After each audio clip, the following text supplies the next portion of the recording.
Hello and welcome. This is Here the Whole Time by Victor Martins, and this is day 13. Enjoy.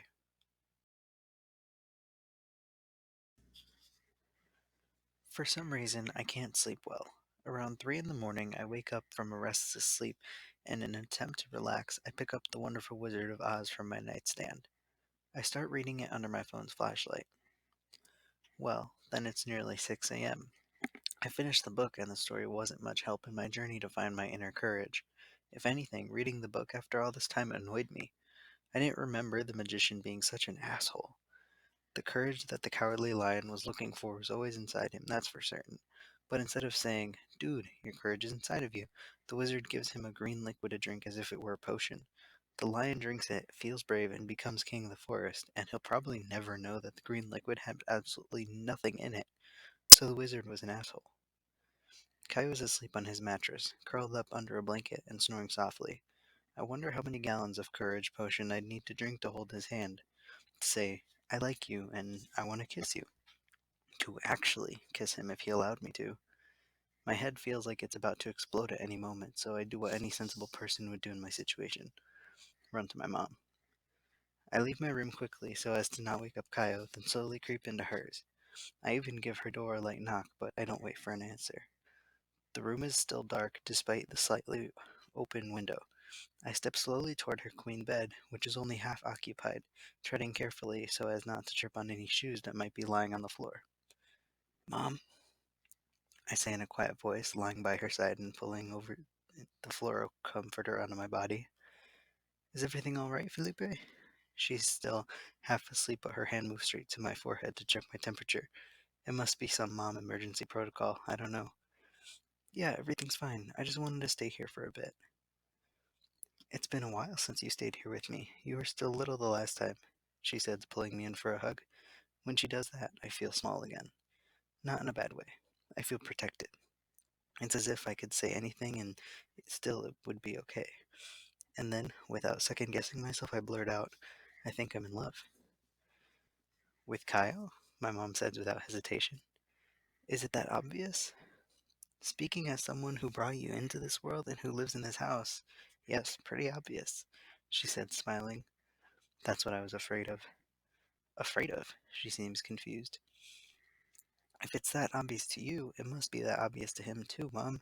And if he hasn't made a move yet, then that's definitely because he's shy, or afraid that his mother will find out, or maybe he's intimidated because you're the handsomest guy in the world," she interrupts.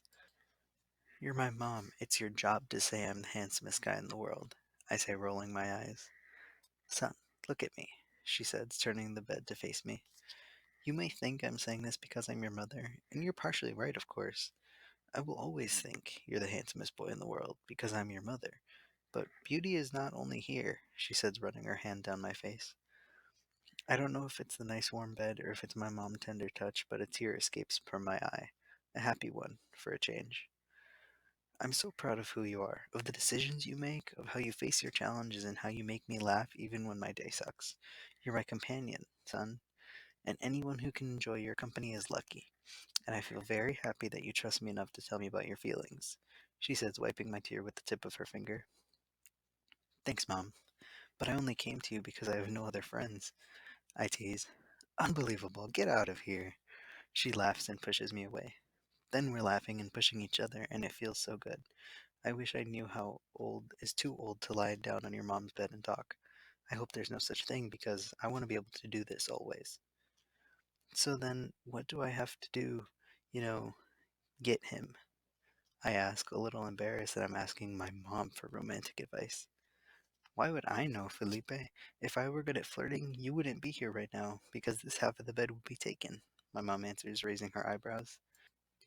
"Mom!" I yell, embarrassed because it's so weird to imagine a dude lying here in her bed. "It's true, son. I gave up on dating long ago. Doesn't mean I don't get around every once in a while. I'm not dead, you know." "Mom, you're not helping," I say louder because it's even weirder to imagine that another dude has probably been here. "Okay, I don't know how to help. I haven't had a lot of romances that have worked out, obviously, but I can help with the ones that did, so you can learn from my mistakes." How noble of me. She leans on her elbows and looks at me. Right, share your wisdom, Mom. I adopt a meditation pose that makes no sense, but I think it's funny because my mom muffles a laugh. Okay, tip number one. Don't fall for guys who are ashamed of telling their friends about you. They're either assholes or married.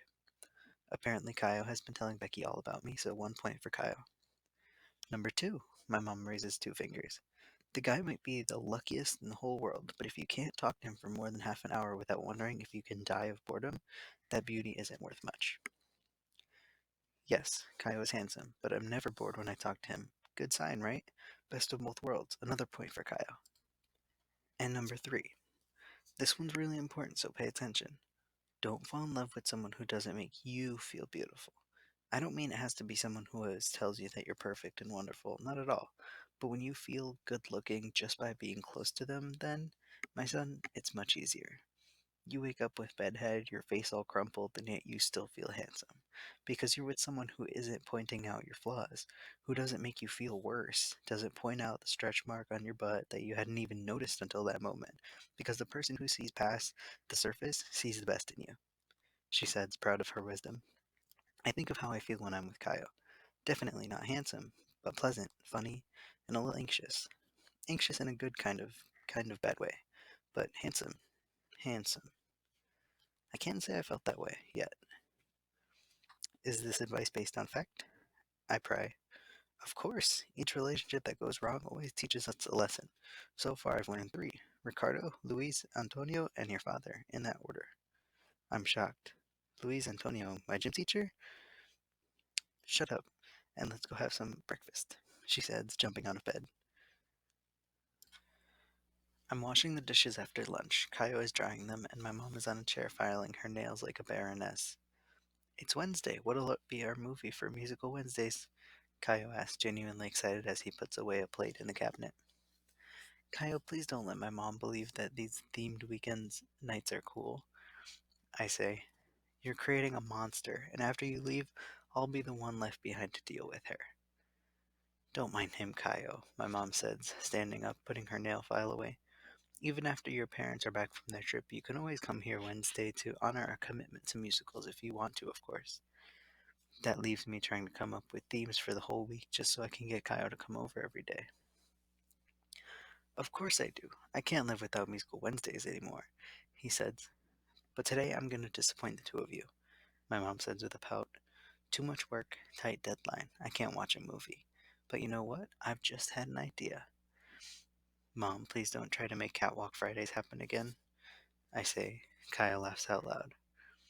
That won't be a bad idea, but today I want the two of you to have fun. Have Musical Wednesday without me. Far from here, at the movies. Just the two of you, all on me, she says, getting money from her bra, not kidding, and putting some bills in my back pocket. Whoa, thanks, Rita, Kyle says excitedly. Thanks, Mom, I say, shaking with anxiety. No need to thank me, boys, she says with a wink directed at me, not at all in a discreet way, which makes me even more nervous. Well, I'm okay with Zombie Robots The Attack too, Kaya said, looking at the billboard with all the showtimes. We could have predicted that this musical Wednesday would turn out not to be that musical. Our town's movie theaters don't show any musicals. I don't think the locals are quite the right audience for that. Or for subtitles, apparently. Zombie Robots The Attack 2 is the only subtitled movie available today, and the other options aren't exactly exciting. Screwball Mother in Law is a Brazilian comedy with a decidedly unfunny cast. Passion of Fire and Light is a film adaptation of a best selling novel about a psychic teenager who falls in love with a ghost, then tries to be reincarnated in someone else's body so they can be together forever, but actually ends up being reincarnated as fire. Really. He becomes fire itself, and the girl is still in love with him, in love with the element of fire. Forrest Gone Wild is a low budget animated film with talking animals. See what I mean? I've never watched Zombie Robots The Attack 1, but fine by me. My hands are sweaty because, in theory, this is a date. Our first date. It might all go wrong, but for some reason I believe this might be the beginning, Kaya says. What? The first movie is called Zombie Robots The Beginning. Hollywood makes no sense. I decide and get in line for the tickets. Can we get popcorn? Kaya asks when I come back with our 2 tickets. Yeah, which one do you want? Maybe a large with butter to share? Oh no, never mind. You don't like it with butter, so get a medium just for me. I'm surprised because I don't even remember telling him I don't like butter on my popcorn. We stand in line for popcorn, which is longer than which we could have anticipated on a Wednesday afternoon. Kids are running and screaming all around us, acting out a kid's version of the Hunger Games. Impatient parents roll their eyes at the other parent people's kids and try to keep their own kids by their sides.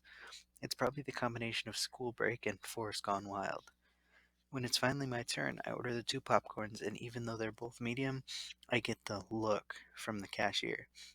When you're fat, there are two variations of the look that you might get in food related situations. One, the look you get when you order a small means you're that big and you're trying to watch what you eat. And two, the look you get when you order a large means you're that big and you still can't stop eating. All of which is to say that if you're fat, you're never right. I try not to mind the look for now. In the end, it's not too hard because Caio is so excited to spend the next couple hours watching a robot zombies on a giant screen that I end up feeling excited too. When we enter the movie theater is almost completely empty. There are some couples scattered around the sides, an elderly man who came to the movies by himself, and a group of friends laughing hysterically. We go straight to the back of the theater because I'm tall and I don't want to get in anyone's way. And when I sit down, I curse the designer of the movie theater chairs under my breath, or of movie theaters in general. The person who came up with this seat definitely did not consider the existence of people my size.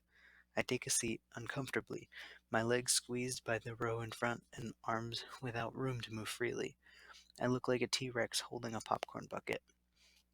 Caio is sitting to my right and he seems relaxed and comfortable. I think about complaining about the size of the seats with Caio just to vent, but when I open my mouth, the lights go off and the trailers begin. My hands automatically break into a sweat and I eat some popcorn to put my mind at ease. The movie starts and after half an hour I realize that I haven't been paying attention to anything. My leg is shaking and I try to coordinate its rhythm with the explosions on screen. The group of friends in the theater talks loudly during the movie, but no one seems to mind. Some couples are kissing in a very, intimate way, and the older man who was by himself already left, probably offended by the low quality of the special effects in Zombie Robots The Attack 2. An hour later, I realize I'm done with my popcorn and I haven't had one sip of my soda. My mouth is dry, and I reach out to grab the Coke resting in the cup holder by my side. The Coke is watery, ice is already melted, but it's still refreshing. When I finally let go of the cup and am about to go back to my original T Rex pose, placing my hands on my belly to try and take up less space, it happens. Kyle leans against my arm, slides his fingers down to my hand, and squeezes it. I hold back an anxious breath, not quite sure what's going on. We're holding hands, and from that moment on, I officially cannot pay any attention to the robot zombies destroying the human race, because Kyle and I are holding hands, because my hand is gross with sweat, and yet he won't let it go. I want to glance to the side and see what face Caio is making as he holds my hand, but I can't bring myself to do it.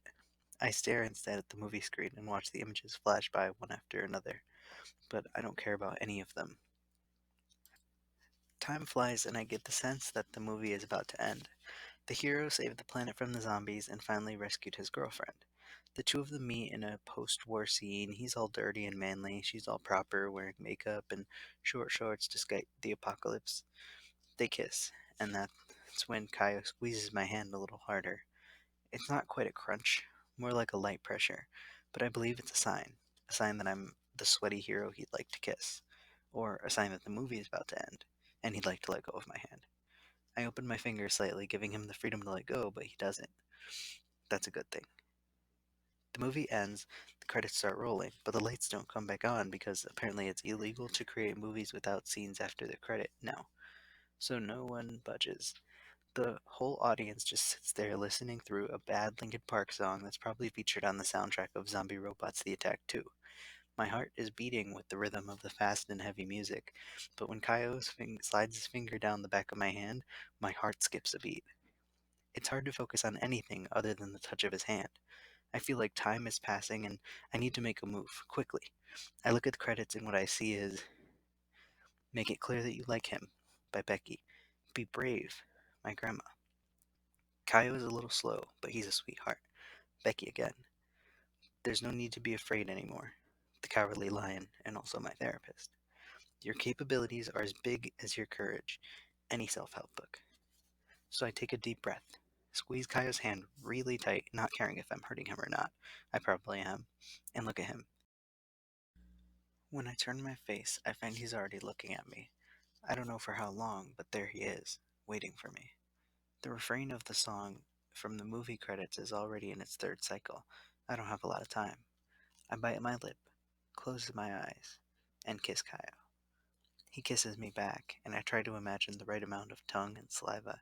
It's not the perfect kiss, like the ones I always see in the movies, because A, it tastes like butter, and B, Linkin Park is playing, but I never thought kissing would be like this. It's a nice, slippery feeling. Caio's lips are soft but not flabby.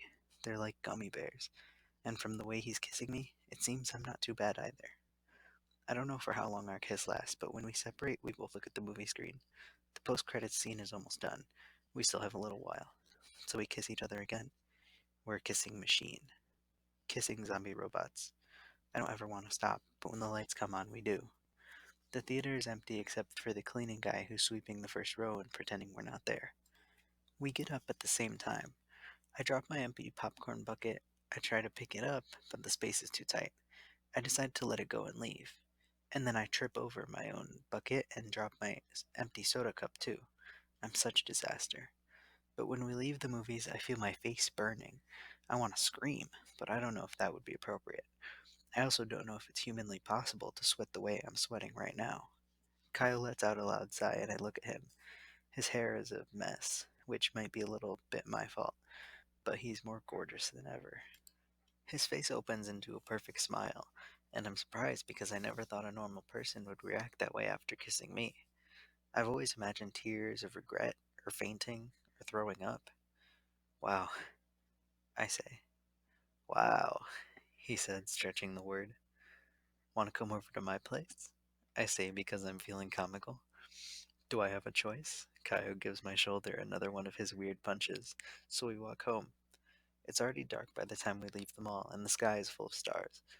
I look up and thank Becky for the push, Olivia for the advice, L. Frank Baum for writing The Wonderful Wizard of Oz, my grandma for having existed, and the people who invented scenes after movie credits and armrest supports that can be moved. Without all of you, none of this would have been possible. This might not be news for anyone, but I'm not good at dealing with things. All I know about first kisses I learned from books and movies and TV shows. A first kiss matters because in comedies, it's the moment we've all been waiting for. In movies where the world is ending, it's that I can't die before I kiss you moment. In reality TV shows, it's just a test to see if two people are a good match. But in my life, my first kiss happens with the most gorgeous guy who's ever set foot on this planet, and who, conveniently, is staying over at my place, in my bedroom, by my side. So what happens now? It wasn't meant to be this way. Not for us to kiss and then have to go sleep in the same room just a few hours later. This doesn't happen when you're 17 and live with your mother. Maybe I'm just lucky. But lucky or not, I can't keep calm. It all runs through my head as we walk home. I try to start a conversation about the movie, but then I realize that I don't remember anything that happened in it. Caio doesn't seem to remember either. The tension between us as we walk is good, but still tense enough to be called tension. There's no way not to notice the elephant in the room. When we get home, my mom is waiting on us for dinner. Finally, I'm starving, but I didn't want to eat by myself. I think I'm needy today, she says as soon as we open the door, with a little wink my way. I want to die. Even though I ate all that popcorn, I don't say no to my mom's dinner. She asks how the movie was, and I shove a fork full of rice and beans in my mouth because I don't know how to answer. You know, right? Zombies who turn into robots? Can't expect too much from it, Caio answers and smiles at me. My mom seems satisfied with the answer. We're doing our usual routine of dinner and TV, and my mom doesn't seem happy with anything that's on. She keeps pressing the remote compulsively, zapping through all the channels, and I swear that between one show and another, I'm able to spot about 5 couples kissing. My embarrassment gets worse and worse. I glance over at Caio and he seems anxious. His legs shake to the speed of changing channels on the TV, and I'm startled when he gets up suddenly from the couch. I'm done. I'm tired. I think I'm gonna go to bed, he announces hurriedly and disappears before I can get a word in edgewise. My mom and I sit there in silence. On the TV, there's an end about a new collection of hits by also Nazareth, a famous samba singer. Tell me everything, she says in a low voice, elbowing my side as if we were best friends from school. We kissed, I say in an even lower voice, and my mom holds back a scream. This is one of the weirdest moments of my life because I just said I kissed Caio, and that's a true statement. Because I'm talking about it with my mom, and more important, because Alcyon's music is on TV. So, what's it gonna be? Are you two together? Can I call him my son in law? She says excitedly, like a child who just won't want a trip to Disney. Shh, no need to scream, I say, because Caio can definitely hear all this from the bedroom. Now I have no idea what to do. I'm not an expert in kissing. My mom goes serious all of a sudden, looking deeply into my eyes. She grabs my two hands and strokes me with the tip of her fingers. Son, no matter what happens, I want you to know that there are condoms in the second drawer of my nightstand. Mom! I shout, letting go of her hands. I get up from the couch and almost run to my room because I'd rather deal with the recently kissed Caio than with this conversation. Caio is in bed, scrolling on his phone, but as soon as I walk into the room, he drops it and stares at me. No pressure. What a day, huh? He says as I turn off the lights and lie in bed. Today I discovered my mom once dated my gym teacher. I say because despite everything that happened, it's another piece of information that I still haven't fully been able to process. Was that before or after we kissed? And I acted like a fool because no one has ever kissed me and then taken me home on the very same day. That was before, I answer, laughing. Just to be clear, no one has ever taken me home in general, okay? Under no circumstances, if you know what I mean. Caio said, a little embarrassed by this confession that he's a virgin. Ha ha. I decided to be honest too. What about me, who until today has never kissed anyone? No one? Caio asked, seemingly scared, as if I'm good looking enough to have a line of people trying to kiss me at all times. You were my first, I say, and my forehead starts sweating when I confess the truth. Caio was my first kiss. It's still too surreal for me. I'm afraid I'll suddenly wake up to find out I've been in a parallel dimension by mistake, and that I need to return to my universe where I suck and no one wants to kiss me. I don't want to go back. I hope I didn't disappoint you, Caio says. I hope I don't either. I don't know at what point this happened, but I let my hand fall to the side of my bed, and Caio interlaced his fingers with mine. We're in the dark, holding hands, staring at the ceiling, and saying anything that pops into our heads. Counting you, I've kissed 2 mouths in my life, Caio informs me. So far, you're way ahead. The other one was the biter. Dennis. I nearly whisper the name of the first guy Caio kissed, which, if you stop to think about it, is a pretty creepy thing to do this late at night. You remember his name? Caio laughs. I'm good with remembering names. I answer, even though that's not true. I think I just have a good memory for resentment. No need to be jealous of Dennis. I haven't talked to him since then, and like I said, you were better. Caio says, trying to steer the conversation in a different direction. I'm not a jealous guy, I say, but deep down, I think I am. What has this kiss done to me that I can't stop lying for 1 second? It's a funny thing, he says. We just kissed today, and we're already talking about jealousy. That's not right. There must be something else between the first kiss and the first bout of jealousy. Probably a little more kissing, I joke, but Caio doesn't need any more to jump into my bed. In the dark bedroom, he catches me by surprise and squeezes himself between me and the edge of the bed. The first 3 seconds are a hot mess because he tries to kiss my mouth, but first gets my nose and chin. When our lips finally meet, I'm certain I want to do this every day, but then Caio hugs me and his hand touches my hips, and I know it's time to stop. I have to say, kissing in movies is very different from kissing in bed, in total darkness. Here in my bedroom, Caio kisses me intently. I try to kiss him back in the same way, but my mind is on full alert because there are parts of my body he's not allowed to touch, that no one is allowed to touch. His hands slide up and down my hips. I furtively try to keep my t-shirt in place. I pull it down on one side, he pulls it up from the other, and all of a sudden kissing Caio is almost exhausting. When our lips separate, I'm breathless. I need training to synchronize kissing and breathing. Caio runs his hand down my face, which sends shivers down my neck, and before he can say anything, I say, I'm not ready yet. Caio looks confused. Ready for what? Oh, for God's sake, Caio, don't make me say it. To be in a relationship? He asks. No, to have sex, I say, almost whispering the last word. Are you afraid your mom is going to walk in on us? No, my mom isn't the problem, I say. She'd probably throw a pack of condoms our way and bring some juice after we were done. Caio laughs and runs his fingers through my hair, and I discover that, after the kiss, this is the best thing I felt today. I'm sorry, I didn't want to go all the way today. I was just excited and got ahead of myself. I don't want to make you uncomfortable. I'm sorry, for real. He said all that, propped on my left arm, looking me in the eye. I'm living through one of the most surreal moments of my life, and I feel like diving completely into it. But usually, diving completely into it means the other person's touching you, and I don't know if I'm ready for that. It's okay, I just need more time, I say, running my hand through his hair too, the way I've already done a couple hundred times before in my imagination. In the meantime, we can do a lot of stuff together. Like what? Like go on a date. I don't know. Talk about everything, get to know each other better. I say, trying to use everything I've learned from my rom-coms I've watched in my life. Felipe, technically, I've been going on a date with you for 13 days now, and there are two more to go. I say with a smile that I'm not exactly sure he can see in the darkness of a room.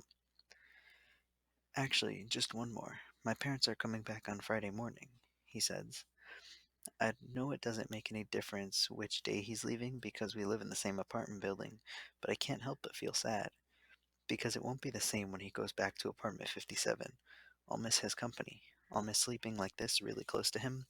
I'll miss grabbing his hand and placing it on my face because I don't want him touching anything from my neck down, which, by the way, is exactly what I'm doing right now. I'm sorry if I made things weird, I say. I'm sorry if I pushed your boundaries, he says. I'm sorry I'm such a weirdo. I'm sorry if I made you feel like a weirdo. Caio's voice sounds more urgent. You're not weird, you're incredible. Don't fall in love with someone who doesn't make you feel beautiful, my mom said this morning. I still don't feel beautiful when I'm with Caio, but in this moment, I feel incredible, and it's a really great feeling. No need to apologize anymore, for anything, he finally says, resting his head on my arm. Then he grabs my hand, brings it to his lips, and gives it a little kiss. I think it's the most intimate gesture I've ever experienced, and more than his fingers in my hair, even more than his tongue in my mouth. Good night, I say in the lowest of whispers, but I'm sure he heard it because we're so close to each other. Really, really close. Okay, that was the end of day 13. Um, Things were getting a little steamy. For a second, I thought I might have to stop reading because I'm not sure they'd allow me to read stuff like that on the internet. But thankfully, Felipe stopped it, so we got to make it through the chapter. Come back for day 14, only 2 days left, and we'll see how that goes. Bye.